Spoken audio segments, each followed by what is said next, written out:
pandemic has changed the way we use the internet, whether for streaming or buying groceries. Most people created new online digital accounts during the pandemic. So the average person created 15 new accounts since COVID began, which can leave room for vulnerability to cyber attacks. So joining me this morning to talk about the steps you should be taking now during Cybersecurity Awareness Month, Mike Freedman, CEO of OnDefend Security, a cybersecurity firm based here in Jacksonville. Good morning.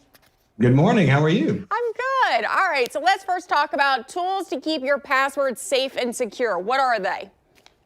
Well, we suggest you use 15 characters in your passwords, numbers, symbols, letters.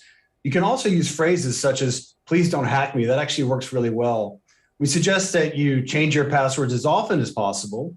And we lastly suggest that you don't use the same password for every app that you use, because if one is hacked, they're all hacked. Now, that sounds like a lot for every human to remember, but there's actually tools such as LastPass that remembers your passwords and auto-populates them for you.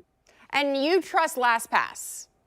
I do. We use it corporately. I like to always mention that because that's one that I use. So the best way to strengthen the security for your accounts, what are they?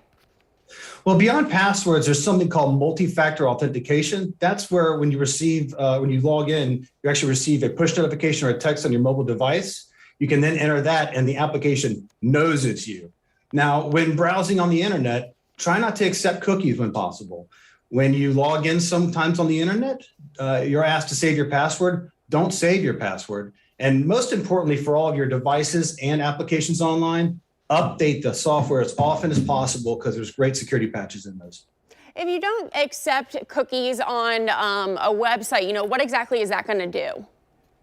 Well, with cookies, they're remembering a lot of your browsing data, a lot of your trends, sometimes even your password. And so you don't want to have that saved on a browser that could be publicly accessible to the bad guys.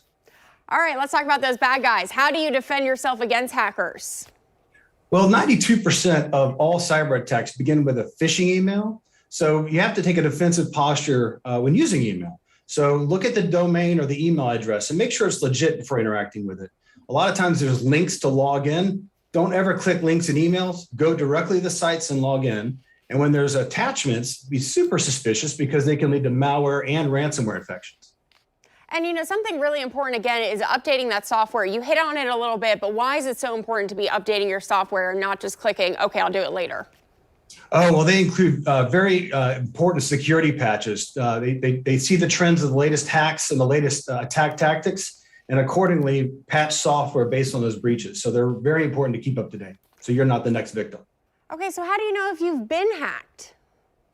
Well, you can look at your devices, if they're running slow, if they're unusual pop-ups. If, for example, your antivirus is turned off on your computer, it likely means you've been affected by malware. Now, there are scanning tools such as Malwarebytes that will scan and remove that malware for you. Now, we all use day-to-day applications for banking and social media and so forth.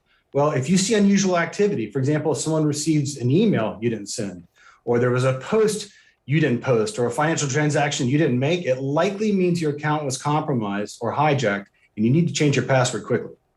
So changing a password, probably the best thing you should do if you think you're hacked? Absolutely, absolutely. And running scanning malware for your computer, two very important things. All right, Chris Freedman, thank you so much. Thank you. Good to see you.